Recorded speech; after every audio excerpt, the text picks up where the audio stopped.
Number मुलगा सुद्धा स्वभावाने आणि शांत आहे. अजून पण तो शांताच आहे, कडकपणा त्याच्यामध्ये नाहीच आहे. मनमिळावू स्वभाव सुद्धा चांगला आहे, भावाभावांचा विचार सुद्धा चांगला आहे.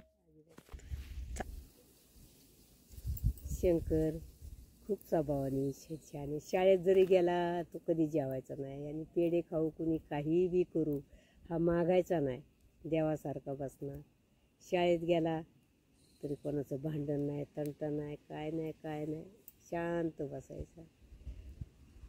मग असं बोलायचंच नाही कोणाला. पोरांनी मारलं तरी तो शांत बसायचा, कोणाच्या वाटे गेला नाही काय नाही.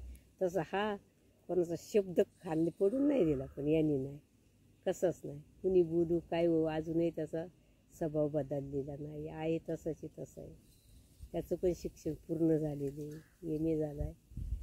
त्या शाळेवर लागला, पण नंतर ढाबा टाकायच्यामुळं त्यांनी ते शाळेवर नाही राहिला, मग ढाब्यावर आला. ढाब्यावर काम केले त्यांनी आणि आता कंपनीत कामाला जातो आहे. कंपनीमध्ये जातो, दोन्ही शिफ्ट करतो आपला. त्यानंतर थोड्या दिवस हॉटेलवरही काम केलं त्यांनी. मग हॉटेलवरून तो कंपनीत गेला मग कामाला. तर मग त्याचं लग्न केलं. लग्न केल्यानंतर सून पण माझी सावित्रासारखी अशी छान मिळाली. लक्ष्मीच्या पावली घरी आली माझी कल्पना.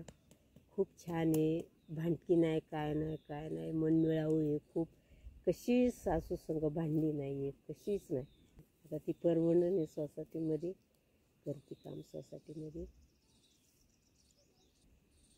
2 मुलं आहेत, एक ओम आणि ईश्वरी, 2च मुलं आहेत. आणि त्याच्या पप्पांना खूप मुलीचीच आवड होती, तिच्या नशिबाने झाली मुलगी त्याला.